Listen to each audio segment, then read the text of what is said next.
हरिओम। आज के इस वीडियो में हम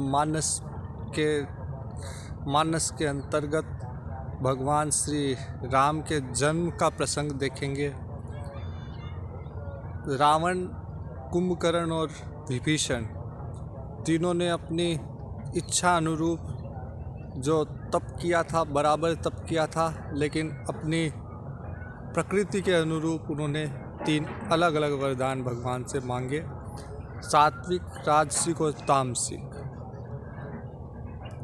तीनों वरदान भगवान क्योंकि अपने नियमों में बंधे हुए हैं, तो जो जिस भाव से भगवान का भजन करता है भगवान उसे वो वरदान देते हैं। इसलिए भगवान ने तीनों को अलग अलग वरदान दिए।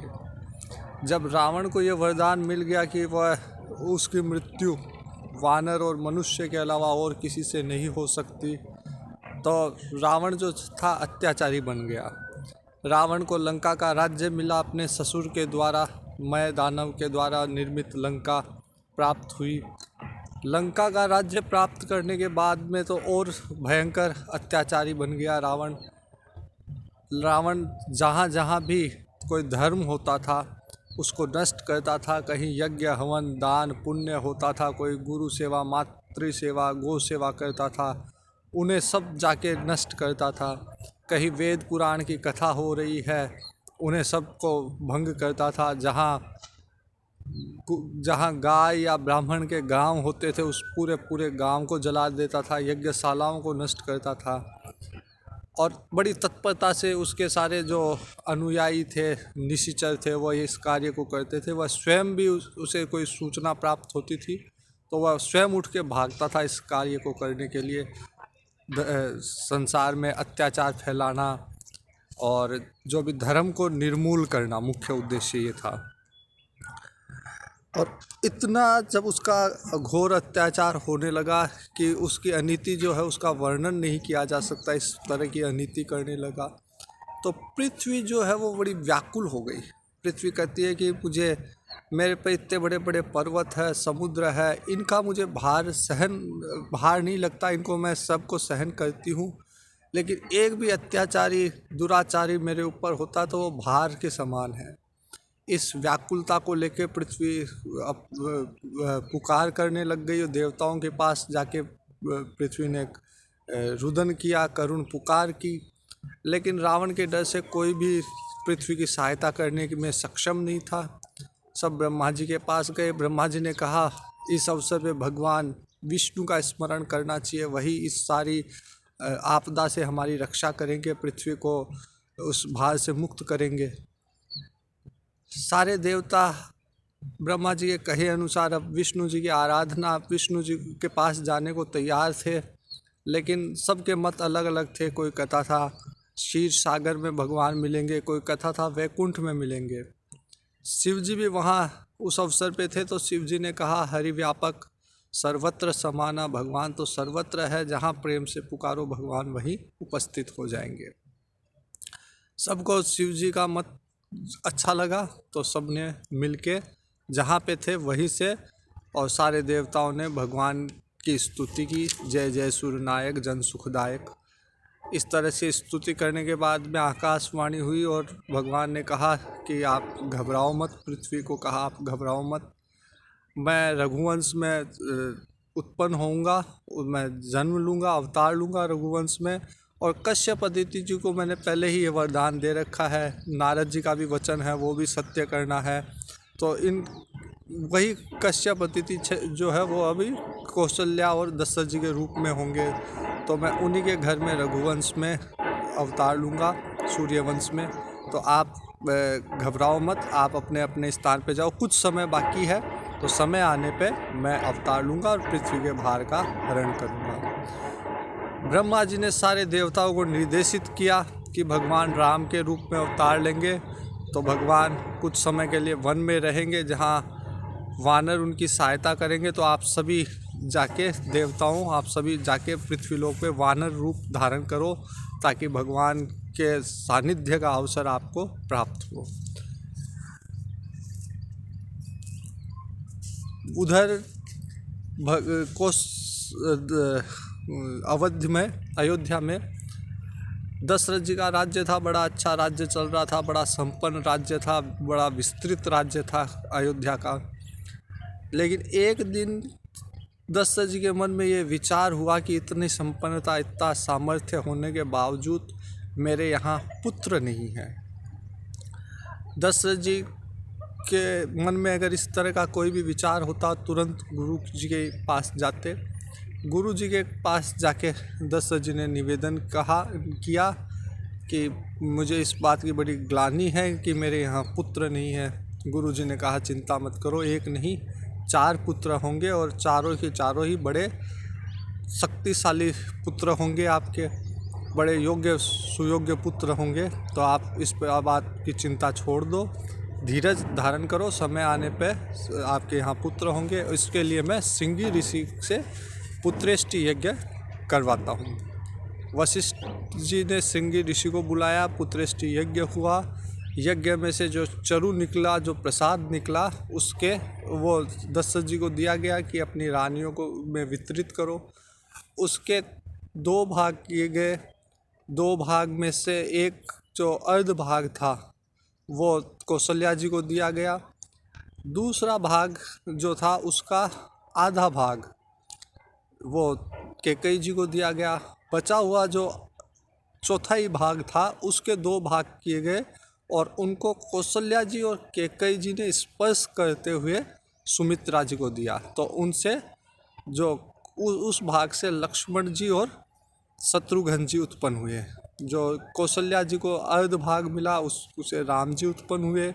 कैकेयी जी को जो चौथाई भाग मिला उससे भरत जी उत्पन्न हुए। इस तरह चारों पुत्र गर्भ में आए। तो जब भी चारों पुत्र गर्भ में आए और 9वीं तिथि मधुमास को शुक्ल पक्ष में अभिजीत मुहूर्त में दिन में 12 बजे मध्य दिवस में, न ज़्यादा गर्मी थी न ज़्यादा सर्दी थी, बड़ी प्रकृति अनुकूल थी, पावन काल था और बड़ा ही शांति का, बड़ा ही अंदर से आनंद देने वाला समय था। बड़ी शीतल शीतल सुगंधित हवा चल रही थी। ऋषियों के, संतों के मन बड़े हर्षित प्रफुल्लित हो रहे थे। देवताओं में बड़ा हर्ष था, जोश था। और जब विधाता ने ये देखा ब्रह्मा जी ने कि अब मुहूर्त जो है भगवान के जन्म का मुहूर्त आ गया है, तो सब देवताओं को लेके आकाश से पुष्प वर्षा करने लग गए और दुमदुबी बजाने लग गए, अप्सरा नाचने लग गई। और तय समय में, तय मुहूर्त में भगवान श्री राम ने माँ कौशल्या जी के गर्भ से जन्म लिया। माँ ने स्तुति की भगवान की, भय प्रगट कृपाला, दीन दयाला, कौशल्या हितकारी। भगवान ने माँ को अपना विशाल विश्वरूप दिखाया। माँ ने विनती की कि भगवान मुझे तो बालक रूप में की इच्छा थी, तो आप बालक रूप में ही मेरे सामने आइए।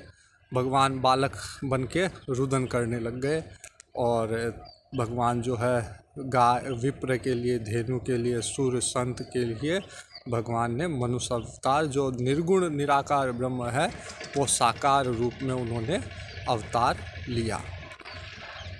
अवतार भगवान के जन्म की बात दशरथ जी के पास गई। दशरथ जी को जैसे ब्रह्म सुख की अनुभूति हुआ, इतना सुख मिला और ये बात सारी की सारे नगर में पहुंच गई। उधर कैकेयी जी के यहाँ और सुमित्रा जी के यहाँ 2 पुत्र, कैकेयी जी के यहाँ 1 पुत्र का जन्म हुआ।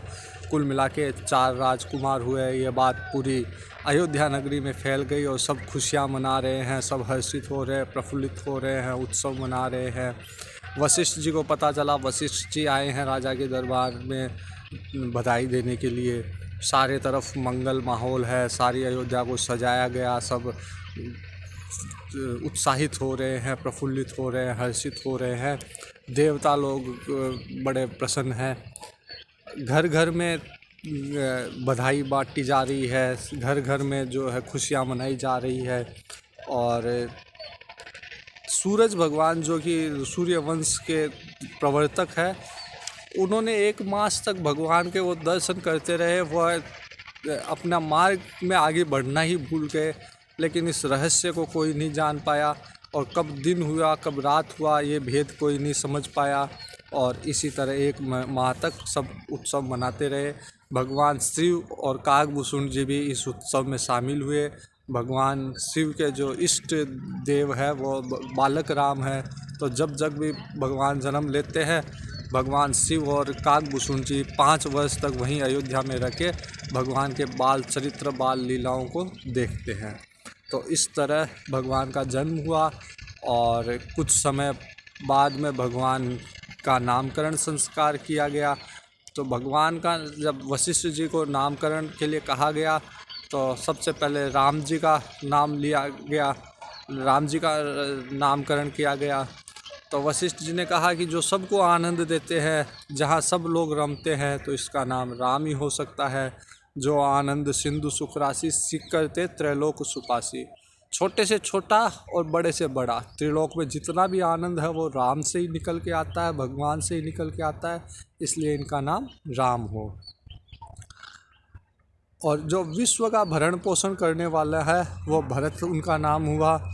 और जिनके याद करने से सारे शत्रुओं का विनाश होता है वो शत्रुघ्न हुए। और जिनमें सारे शुभ लक्षण है उनका नाम लक्ष्मण हुआ।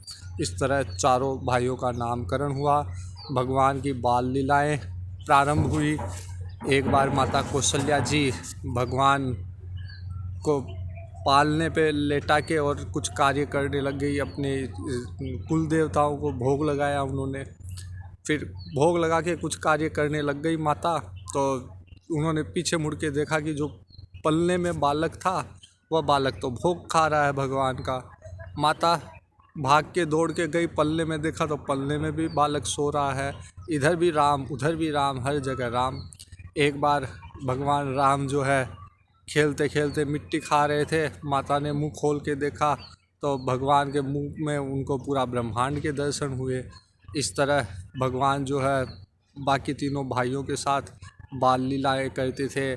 जब दशरथ जी बुलाते थे तो नहीं आते थे, माता ज़बरदस्ती बुलाती थी तो दौड़ के आते थे। कभी दशरथ जी भोजन कर रहे हैं, आके तीनों भाई जो है वो भगवान और बाकी तीनों भाई आके साथ बैठ जाते हैं। दशरथ जी को खाने नहीं दे रहे, कोई सब्जी कोई भात खा रहा है उसमें से थाली में से निकाल के, कोई रोटी खा रहा है। तो इस तरह की सारी बाल लीलाएँ भगवान की है। भगवान का स्वरूप जो है बाल्य स्वरूप वो बड़ा सुंदर, बड़ा मनोरम स्वरूप है भगवान का। भगवान के घुंघराले बाल है, दोनों कान सम है। भगवान को माँ पीले रंग की झुगलियाँ पहनाती है और पैजनियाँ जो पायल बच्चे को पहनाते हैं वो पहनाती है। भगवान का डील डोल जो है बड़ा सुडोल है। 3 रेखाएं हैं पेट में, नाभि बड़ी सुडोल है। भगवान के जो हाथ है वो बड़े लंबे लंबे हाथ है। तो इस तरह का भगवान का रूप स्वरूप जो है बालक राम के रूप में वो बड़ा सुंदर मनोरम है। इस तरह से बाल्यकाल पूरा हुआ तो भगवान को जब कुमार अवस्था में आए तो उनको जनेऊ संस्कार किया गया। भगवान नित्य बड़े अनुशासित है, माता पिता की आज्ञा में रहने वाले हैं, भगवान नित्य सुख देने वाले हैं। गुरु के घर में गए पढ़ने के लिए और अल्पकाल में भगवान को सारी विद्याएं आ गई। तो इस तरह भगवान का बचपन रहा। कभी फिर थोड़े से बड़े हुए शिकार खेलने के लिए जाते हैं चारों भाई और लाके पिता को दिखाते हैं क्या शिकार करके लाए। इस तरह का भगवान का बचपन बालकपन रहा। और जब थोड़े से बड़े हुए भगवान तो एक बार विश्वामित्र जी आते हैं। विश्वामित्र जी जो जंगल में रह के तप करते थे, यज्ञ करते थे, उनको कुछ राक्षस परेशान करते हैं। तो विश्वामित्र जी अयोध्या में आते हैं। वो जानते थे कि भगवान अवतार लेके आ चुके हैं और मैं अभी अपने व्रत में स्थापित हूँ, तो मुझे समदम नियमों का पालन करना है। मैं क्रोध नहीं कर सकता, इस निशाचरों को मैं मार नहीं सकता, तो क्यों न चल के अयोध्या में भगवान को लेके आऊँ, कुछ दिन भगवान के साथ रहूँ। तो इस लालच में, भगवान के दर्शन के लालच में विश्वामित्र जी अयोध्या आते हैं। अयोध्या आके भगवान दशरथ जी बड़ा सत्कार करते हैं। पहले अयोध्या के बाहर रुकते हैं। विश्वामित्र जी सरयू जी का स्नान करते हैं। दशरथ जी बड़े स्वागत करके और विश्वामित्र जी को अपने राजमहल में लाते हैं, अपने सिंहासन पे बैठाते हैं। विश्वामित्र जी से पूछते हैं दशरथ जी कि मुनिवर बताइए क्या प्रयोजन रहा यहाँ आने का, आप कहो वही करूँ, आपको जो चाहिए वो दूँ। विश्वामित्र जी कहते हैं कि राजा मैं तेरी परीक्षा लेने के लिए आया हूँ आज, मुझे असुर समूह बहुत सताता है यज्ञ करते समय, तो मैं राम और अनुज मतलब लक्ष्मण जी को मैं चाहता हूँ वो जाके उनका संहार करेंगे।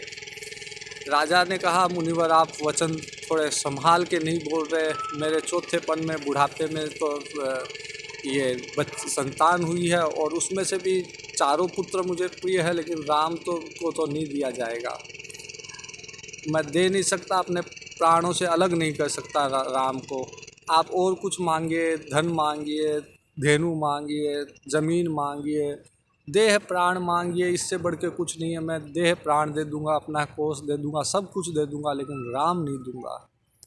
विश्वामित्र जी के कहने पे वशिष्ठ जी, यद्यपि दोनों में अच्छे संबंध नहीं थे विश्वामित्र जी और वशिष्ठ जी में, लेकिन जब धर्म की बात आई तो विश्वामित्र जी के कहने पे वशिष्ठ जी ने दशरथ जी को समझाया और राम को बुला के योग वासिष्ठ का ज्ञान यहीं पे दिया और फिर राम जी विश्वामित्र जी के साथ गए। रास्ते में ताड़का मिली, राम जी ने एक ही बाण से ताड़का का संहार किया, सुबाहु आदि का संहार किया। लक्ष्मण जी ने सारी सेना मारी और मारीच को तो भगवान ने बिना फरका बाण मारा जो 100 योजन पार समुद्र पार जाके गिरा। इस तरह भगवान ने वहाँ पे अपना पराक्रम दिखाया। विश्वामित्र जी ने भी उन्हें बला अति बला नाम की विद्याएं सिखाई। यद्यपि भगवान सारी विद्याओं से संपन्न है, विद्यानिधि है, लेकिन जब लीला में आए हैं तो विश्वामित्र जी ने सारी विद्याएं उन्हें दी, अपना तपोबल दिया, सारी विद्याएं दी। भगवान कुछ समय तक रहे वहाँ, ब्राह्मणों को, ऋषि मुनियों को सुख प्रदान किया अपनी लीलाओं के द्वारा। कभी उनसे पुराण सुनते थे, इतिहास सुनते थे, वेद सुनते थे, कभी कुछ सुनाते थे। इस तरह सत्संग करते हुए भगवान कुछ समय के लिए वहाँ रहे।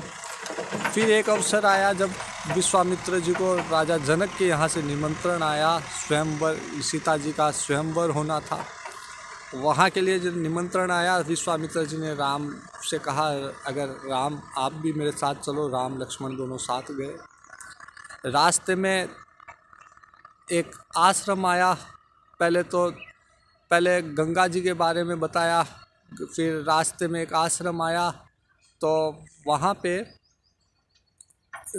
बड़ा सुनसान आश्रम था, कोई निर्जन आश्रम था। भगवान राम ने उसके बारे में जानना चाहा तो विश्वामित्र जी कहते हैं ये गौतम ऋषि का आश्रम है और यहाँ पे गौतम ऋषि की नारी अहिल्या जो है वो शिला के रूप में है और आपके चरणों की रज धूल चाहती है, जिससे इसका कल्याण होगा, ये पुनः अपने नारी रूप में आएगी। भगवान के चरण पढ़ते ही वह पुनः नारी के रूप में प्रकट हुई और बड़ी सुंदर स्तुति, परसद पद पावन जन सुख, परसद पद पावन जन सुखदायक, बड़ी सुंदर स्तुति की भगवान की। परसद पद पावन शोक न सावन, प्रगट भई तप पुंज सही। और फिर भगवान से आशीर्वाद ग्रहण करके पति के लोक में, जहाँ पति थे वहाँ चली गई। इस तरह से भगवान ये लीलाएं करते हुए जनकपुर में आते हैं। तो जनकपुर के आगे का प्रसंग, जनकपुर का और धनुष यज्ञ का, वह अगले वीडियो में हम देखेंगे। हरिओम।